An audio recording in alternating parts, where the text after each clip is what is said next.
Le coup de foudre, tout comme l'amour, ne serait pas ressenti par le cœur, mais par le cerveau. C'est vrai que le cœur s'emballe quand on est près de l'être aimé, mais celui-ci n'est qu'un muscle et ne fonctionne pas en dehors du cerveau.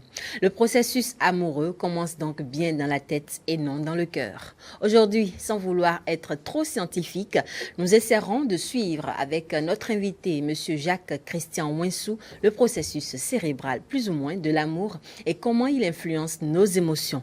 Monsieur Winsou, bonjour. Bonjour Christelle, bonjour chers amis téléspectateurs.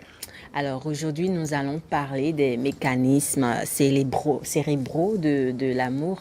Vous êtes coach de vie et vous vous intéressez à peu près à tout. Dites-nous, à votre avis, quels sont les signes, cérébraux de l'amour? Alors, vous savez, si je voudrais parler des signes cérébraux de l'amour, et je saute sur cette question, il me sera un peu très difficile de me faire comprendre par les amis téléspectateurs. Oui. Je voudrais d'abord qu'ensemble, nous puissions définir l'amour. Et à partir de cette définition que nous aurons à donner, donc une définition psychologique de l'amour, Oui. nous allons pouvoir appréhender les différents paramètres qui interviennent dans ce sentiment que nous appelons de manière subliminale amour. D'accord. Je pense humblement que l'amour peut être défini comme un ensemble de comportements, de pensées et d'émotions couronnés par un désir de maintenir ou de nouer un lien spécial avec une personne spéciale. Défini comme ça, Oui. nous allons voir l'amour comme un comportement. Nous allons entrevoir l'amour comme une pensée. Et puis ensuite comme un lot d'émotions. Le tout emballé dans un désir fort de nouer un lien ou bien de maintenir ce lien avec une personne en face de nous. Et si nous sommes dans ce dynamisme, nous allons constater tout simplement que ça passe par une action.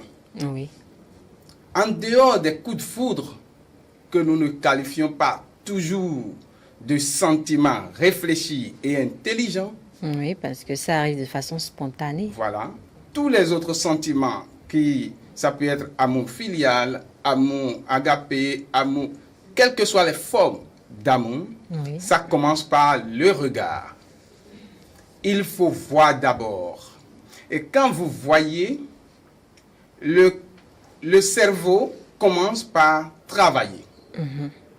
Et quand on dit cerveau, on parle de beaucoup de choses à la fois. Oui. Il y a la partie frontale du cerveau qui prend d'abord l'information que le visuel lui envoie et calcule rapidement si c'est une information qui a pour source de plaisir ou non. C'est-à-dire, la personne humaine regarde l'autre en face et l'apprécie. D'accord. Le cerveau prend l'information, une personne dans mon environnement, et l'envoie au cortex orbitofrontal. Excusez-moi beaucoup, on va y aller un peu plus simplement. C'est-à-dire, c'est une partie du cerveau, on va y aller comme ça, tout simplement, une toute petite partie du cerveau qui analyse l'information rapidement et prend l'information, une nouvelle personne dans mon environnement, on prend ça et on calcule rapidement avec son histoire, ses aspirations et ses choix. Donc, le type de personne qui plaît à un individu X a forcément un lien, rapport avec les gens de personnes que cette personne-là a côtoyé durant son enfance, tout au long de sa vie. Absolument. Et ce système se fait rapidement. Et lorsque l'information-là est acquise, le cerveau se dit, oh, c'est source de plaisir. Non, ce n'est pas source de plaisir. Et dès que c'est source de plaisir ou ce n'est pas source de plaisir, l'information est renvoyée en même temps au système cérébral. D'accord. Et le système cérébral commence son travail et renvoie maintenant l'information reçue du visuel à l'émotionnel. Donc c'est là où l'émotion intervient. Et quand l'émotion intervient, tout de suite la personne commence par sentir ce que nous appelons généralement les papillons à l'intérieur. Oui. Et tout ceci, ce n'est pas la faute à la personne humaine, mais c'est la faute à un certain nombre de sécrétions que nous appelons hormones. Oui. Et si vous voulez, je vais les citer rapidement. Oui, très rapidement, parce qu'on vous a entendu parler d'hormones. Lorsque les yeux regardent, oui. Le cerveau commence le travail. Et jusqu'au moment où le système cérébral se dit, bon, écoutez, il faut aller voir maintenant si l'information reçue est une bonne information. Il faut aller constater que ces papillons qui sont à l'intérieur sont des choses réelles. On va à la contact de cette personne qu'on pense aimer. Oui. Tout de suite se déclenche ce qu'on appelle la dopamine. D'accord. Ça, c'est l'hormone de bien-être. C'est l'hormone qui dit tout de suite ce que tu vois, c'est bon pour toi. Et l'hormone là te rassure. Et ça te donne une force, de l'énergie pour aller voir si le ramage est égal au plumage. D'accord. Et après la dopamine, voilà, il y a combien d'autres hormones comme ça qui sont après la dopamine, il y a quelque chose qui se passe. Puisque tu as constaté que le ramage est égal au plumage, tu vas vouloir t'installer, t'attacher. Il y a l'ocytocine qui intervient, l'hormone de l'attachement, de l'amour. Oui. Quand l'ocytocine intervient, indépendamment de toi-même, tu te sens sous l'effet de l'attachement. Et là, tu constates que tu commences par avoir l'envie de l'expression émotive et de l'expression physique. Et lorsque ces envies-là commencent par t'emballer, et là, tu es pris au piège. Alors, en préparant cette émission, compte tenu des différentes études que nous avons lues, nous avons constaté que les hormones dont vous venez de parler, les hormones que vous venez de citer, interviennent aussi chez les drogués quand ils prennent leur drogue. Est-ce que, en faisant cette comparaison, on peut comprendre pourquoi en général on dit que l'amour est aussi une forme de drogue? C'est surtout l'ocytocine. L'ocytocine, c'est l'hormone de l'attachement. Quand tu aimes quelque chose, tu t'y attaches. Ça te plaît. Tu focalises ton attention là-dessus. Ça peut être une nourriture, une boisson, une personne humaine. Tout ce que nous sommes en train de dire, c'est des informations reçues par le cerveau qui a suscité la sécrétion de ces hormones. Je suppose un instant que l'information que les yeux ont envoyée, c'est peut-être un vélo ou une voiture. Et on a aimé cette voiture, c'est-à-dire on a envie d'avoir et on s'attache à ça. En même temps, c'est grâce à l'ocytocine qu'on s'attache à cela. Quand vous aimez prendre de la drogue, de boissons et autres, de la cigarette et autres, c'est grâce à l'ocytocine que vous vous attachez. Aussi, juste après l'ocytocine, il y a d'autres hormones encore qui interviennent. Oui. Et ça vous amène à vouloir vous récompenser. Les hormones qui récompensent. Parce que quelque chose que vous avez vu, qui vous a plu, vous avez travaillé là-dessus, vous avez focalisé votre attention, vous avez visualisé, il faut que vous vous récompensiez. Alors, à écouter ce processus cérébral que vous venez de nous décrire dans le comportement amoureux, dans la naissance de l'amour, quels sont les avantages de tomber amoureux? Alors, voyez-vous, tout ce que nous sommes en train de dire participe au bien-être de la personne humaine. Au début, nous avons parlé de la dopamine. Oui. Et nous avons dit que c'est l'hormone du bien-être.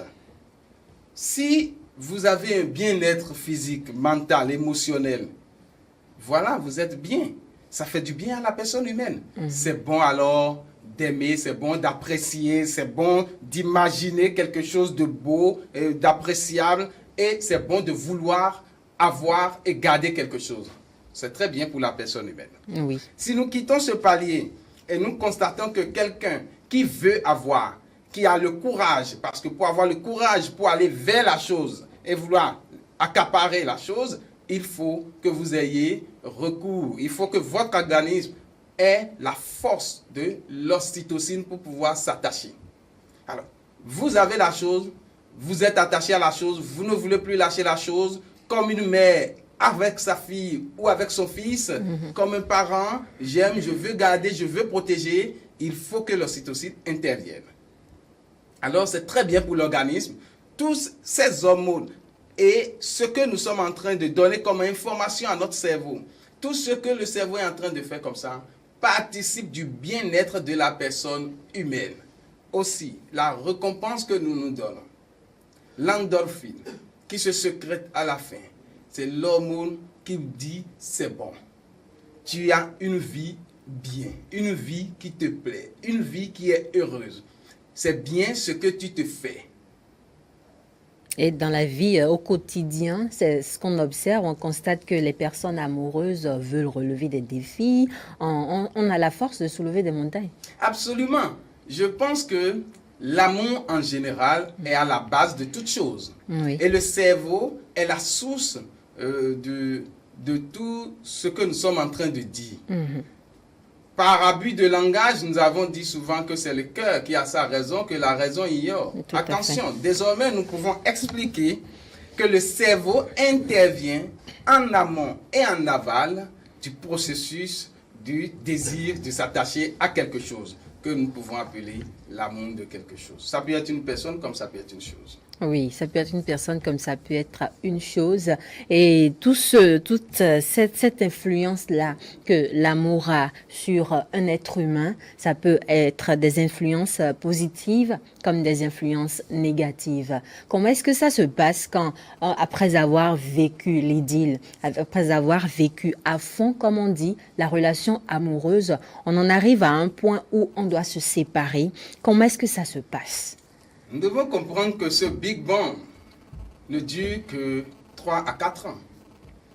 Ce que nous sommes en train de décrire, qui commence par le regard, le processus du cerveau, jusqu'à la sécrétion des hormones, à l'attachement, à la répétition de tout ce cycle de tous les jours, 3 ans, 4 ans, ça s'estompe. D'accord. C'est pour ça qu'on observe qu'après un temps, on s'ennuie dans le couple d'une manière ou d'une autre. Si vous n'avez pas de système de récompense au quotidien pour sécréter en même temps les hormones qui rentrent dans la renouvelation de ce processus, vous risquez de vous sentir fatigué l'un de l'autre. Voilà pourquoi 3 ans, 4 ans, on conseille souvent au couple parce qu'on rentre en couple pour reproduire. On conseille souvent au couple de vite faire un enfant. Et là, l'enfant sera la source de la redynamisation du processus. Ainsi donc, après un temps, lorsque ça s'estompe, on peut encore redémarrer et commencer à zéro avec des astuces pour toujours continuer le cycle jusqu'à vieillir. Mais avant de vous laisser poursuivre, avoir un enfant, c'est une option. On ne peut pas avoir un enfant à chaque fois pour pouvoir relancer le processus. Quelles sont les autres manières de relancer ce processus? J'ai parlé de la reproduction en disant l'enfant. Et je crois avoir dit sur ce plateau qu'un couple est toujours pour produire quelque chose. Si vous êtes en couple, vous pouvez produire une entreprise. Je parle d'entreprise de production de richesse sociale. Vous êtes en couple, vous pouvez prendre comme option de reproduire l'espèce humaine. Tout à fait. Vous pouvez prendre comme option de faire quelque chose. En tout cas, si vous êtes en couple, c'est pour un bien. C'est pour susciter quelque chose de bien pour l'humanité. Alors, si vous ne suscitez rien qui puisse être votre centre d'intérêt et de motivation, vous allez manquer de renouveler votre processus. Car il y a motivation et ensuite il faut savoir se faire s'encourager pour la suite. Se récompenser. Motivation, récompense. Motivation, il n'y a pas de récompense, alors vous risquez de perdre la motivation pour continuer le cycle. D'accord. Si c'est un enfant, alors vous avez quelque chose qui vous a récompensé et vous regardez la chose, vous y trouvez des raisons pour recommencer le cycle. Si vous avez une entreprise qui marche ou bien qui a des difficultés, ça vous fait revenir sur le tapis du départ et vous recommencez le cycle. D'accord. Et ces hormones sont là toujours pour conduire l'espèce humaine comme l'espèce animale, bien sûr, parce que les animaux ont la même chose, seulement que l'homme arrive à canaliser pour ne pas être quand même apudique autre dans la société. Parlant de canalisation, on a aussi étudié, dit sur ce plateau, qu'il y a différentes formes de personnalité, différentes sortes de couples. Quand la personne, en fonction de la personnalité d'un individu X, est-ce qu'il peut, la quantité d'hormones qu'il sécrète peut être supérieure par rapport à celle d'une autre personne? Comment est-ce que ça se passe quand on observe chez certaines personnes qu'elles s'attachent à un point où elles finissent complètement par devenir dépendantes de la personne qui fait l'objet de leur amour? Comme vous l'avez dit, en fonction de votre personnalité, le stimulus est plus élevé. Si vous êtes quelqu'un à taux bas du degré d'affectivité, il est normal que lorsque vous commencez un processus amoureux, vous éleviez le taux d'ocytocine dans votre corps parce que vous allez beaucoup plus désirer vous attacher, beaucoup plus désirer obtenir dans cette relation une couverture, une protection de ce qui vous a fait mal, peut-être dans votre enfance ou autre. Et là, il y aura un degré supérieur d'ocytocine, beaucoup plus, et ça va dominer. Et puis, la dopamine ne manquera pas non plus, parce que c'est ça. C'est grâce à la dopamine que vous calculez d'abord votre intérêt. Vous savez que ça, là, ça m'intéresse, et puis ça vous fait du bien. Ainsi de suite. Ça veut dire que ces hormones-là seront un peu plus élevées, et ça va vous permettre de mieux vous attacher. D'accord. En général, si on vient chez nous, par exemple, moi, j'ai l'habitude souvent de faire un test pour savoir si la personne est amoureuse ou non. Et il y a... Parce qu'on peut avoir l'impression d'être amoureux sans être réellement amoureux. Sans être réellement amoureux. Et il y a des tests, il y a des questionnaires, et puis vous remplissez, vous voyez, selon les paliers, vous voyez le degré de ce que vous ressentez en vous, parce que selon ce que vous ressentez, le degré d'hormones est sécrété pour pouvoir vous permettre de bien faire ce que vous voulez faire. Après tout, c'est vous et vous d'abord. Dans une relation, c'est la personne d'abord et c'est ce que la personne veut. La personne a déjà réalisé, la personne a déjà idéalisé que la personne retrouve en face. D'accord. C'est le processus naturel de la chose. Alors, dans la société, on constate que les hommes et les femmes n'ont pas la même manière de vivre leur amour ni d'exprimer ce qu'ils ressentent. Est-ce que le fonctionnement du cerveau de la femme est différent du fonctionnement du cerveau de l'homme? C'est pour ça qu'on observe cet état de choses. Absolument. Le cerveau de la femme, comme je l'ai dit une fois ici, s'attache beaucoup, donc l'ocytocine est beaucoup élevée. Et quand l'ocytocine est élevée chez la femme, vous allez constater que l'attachement, ça se sent. J'ai parlé tout à l'heure de la mère. Pourquoi je n'ai pas parlé du père et son enfant? J'ai parlé de la mère. Du côté de la femme, voilà l'hormone qui démontre l'attachement. Voilà l'hormone qui démontre que la femme est beaucoup plus sur le plan émotionnel. C'est l'émotionnel qui vit beaucoup plus chez la femme. Par contre, chez l'homme, l'ocytocine qui est beaucoup sécrétée a un nom, c'est la vasopressine. L'hormone là, c'est l'hormone qui est responsable de la contraction des vaisseaux et du flux de sang. Vous voyez, quand les vaisseaux sont contractés et puis le sang bouge à un degré supérieur, ça donne quoi? Ça donne l'excitation au degré élevé. L'homme cherche vite à aller à la fin de l'acte. L'expression émotionnelle et physique, l'homme veut aller à la fin. On veut conclure le dossier. Qui demande à s'attacher, à aller tendrement, à aller beaucoup plus vers l'émotionnel, est beaucoup plus chez la femme.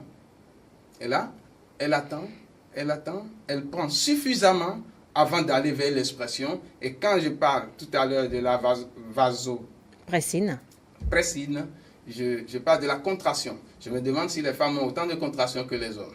Voilà la différence. Les femmes tout est responsable. Les hormones sont responsables de tout ce qui se passe. Ce n'est pas la faute aux hommes, ce n'est pas la faute aux femmes, c'est les hormones. Et c'est nous-mêmes qui les demandons. Et ça vient juste nous servir. Alors, compte tenu de ce développement très technique et scientifique que vous venez de nous faire par rapport au ressenti de l'homme comme de la femme, quand on est déjà en couple et pour les couples qui nous suivent, comment est-ce qu'ils peuvent mettre à profit cette connaissance-là pour mieux vivre leur amour? Alors, il faut qu'ils commencent simplement par regarder leur partenaire, par imaginer ce qui est beau de leur partenaire. Parce que, figurez-vous, il y a une partie du cerveau qui, quand vous êtes amoureux, déclenche un processus qui ne voit que du beau dans la personne aimée. Même si la personne aimée n'est pas aussi belle que ça, Oui, mais vous trouvez que tout est beau. tout à fait. C'est le cerveau qui fait comme ça. Alors, commencez par visualiser la personne dans sa partie la plus belle. Commencez par chercher la meilleure chose qui puisse exister de cette personne et vous allez constater que les hormones que vous allez susciter dans votre corps participeront à vous garder toujours unis pendant longtemps. La dopamine qui commence au début intervient toujours jusqu'à la fin. Puisque nous avons dit que c'est l'hormone qui donne l'énergie, la force d'aller constater si le ramage est égal au plumage. Si ce qu'on a constaté, ce qu'on a visualisé est réellement ce qu'il y a sur le terrain. Et quand tu constates, tu cherches forcément à te récompenser. Et les autres hormones viennent. Et si le cycle continue tous les jours, il n'y a pas de raison que la vie ne soit une vie idyllique en couple. Une vie idyllique en couple, c'est un travail constant. Il faut toujours visualiser, chercher à voir l'autre Absolument. sous le meilleur angle qu'il a. Et quand on échoue, ce n'est pas ce qu'on souhaite, mais c'est aussi des réalités de la vie. Quand on échoue et que le couple arrive à un niveau où on commence à voir uniquement les côtés négatifs de l'autre et on pense concrètement à la séparation. Et d'ailleurs, quand on se sépare, est-ce que ces hormones-là, est-ce qu'il y a une manière d'agir sur ces hormones pour finalement se libérer quand peut-être ce n'est pas soi-même qui avons voulu la séparation et que la séparation vient de l'autre? Si vous faites attention, avant de parler d'hormones, j'ai parlé d'abord du processus cérébral. Si déjà vous regardez et ça vous plaît ou ça ne vous plaît pas, le cerveau se met en branle. Et c'est par rapport aux résultats que le cerveau donne que les hormones sont sécrétées. Je suppose un instant qu'il y a des amours et l'information que vous envoyez au cerveau, c'est que ça là, ça ne me plaît plus. Si ça ne vous plaît plus, il y a l'autre hormone qui va venir beaucoup plus souvent, qu'on appelle l'adrénaline. Et l'hormone là va vous amener souvent dans de l'excitation à tout vent. Et quand l'excitation là ne descend pas dans l'attachement, l'ocytocine ne viendra pas calmer l'effet de l'adrénaline. L'adrénaline sera toujours à une hauteur élevée. Le tout dépend de l'information que vous envoyez à votre cerveau. Si vous lui envoyez l'information, ça ne me plaît pas, alors quittez les lieux. Oui. Pour que votre cerveau puisse renvoyer là où je suis maintenant, ça me plaît. Autrement, vous allez vous intoxiquer et vous serez malade à tout moment. Parce que quand vous avez un taux d'adrénaline élevé dans votre corps, le stress va vous visiter très souvent. La peur sera votre ami au quotidien et vous aurez ce qu'on appelle les crises d'anxiété à répétition. Alors que il suffit simplement que dans cet état, quelqu'un vous amène à envoyer l'information à votre cerveau pour dire ça me plaît.